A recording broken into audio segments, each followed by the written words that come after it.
Okay, so you got the vocalists in the booth. They're singing great, okay, and sometimes I guess maybe you don't have a great booth at home or it's not so great. You have some noise coming back on the microphone from the maybe you have your speakers in the listening room a little too loud, and sometimes it might get picked up or this headphone set noise where the music's playing in the headset and the microphone's picking that up.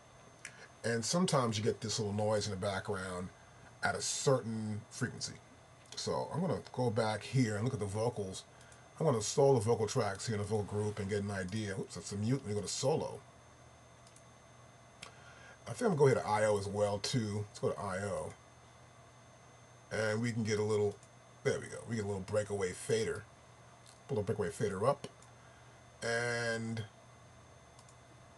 I want to hear these vocals back. I'm going to show you something too. So let's move this over a little bit over here. That's good. And now I'm going to play it back. Let's say from right about here.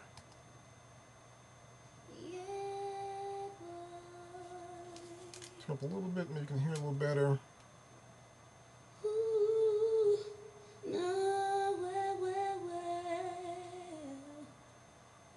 You can see my fade is moving according to my...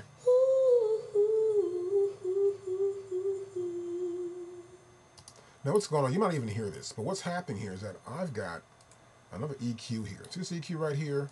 This EQ's, I'm trying to get rid of this little noise from the microphone bleed that's happening in the background. And so I've got this all planned out right here, as you can see here. Got my peak set. Using a notch, using my peak right here. And I'm trying to get rid of this noise. Now if I bypass this, you might hear some of this noise. Yeah, boy.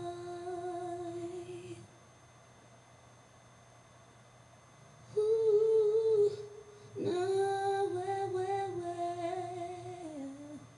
So you might even hear that noise in the background. I'm trying to get rid of it. So what I do, I've already got an EQ set up for the vocals. And that's already set up right here. See that? And this is already getting rid of some of that bass there already, but I still have more that's still coming through. So what I'm trying to do here, I'm only trying to do is just sort of find out where that's at. When I use this peak sometimes, I'll just try to figure out, and I may do this thing here, just try to just get in it. I don't want to get away too much of the bass, but just some of that bottom end that might be in there. Then I'll play it back again. Yeah, boy.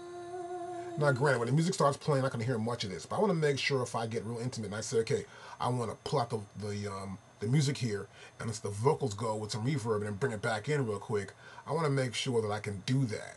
I want to make sure these vocal tracks have no headphone set bleed or leakage from the listening main room that the microphone might pick up in case you have this really open mic setting and you're not really getting the vocal alone, but you're getting other noises that are happening around the vocalist as we're recording her or him.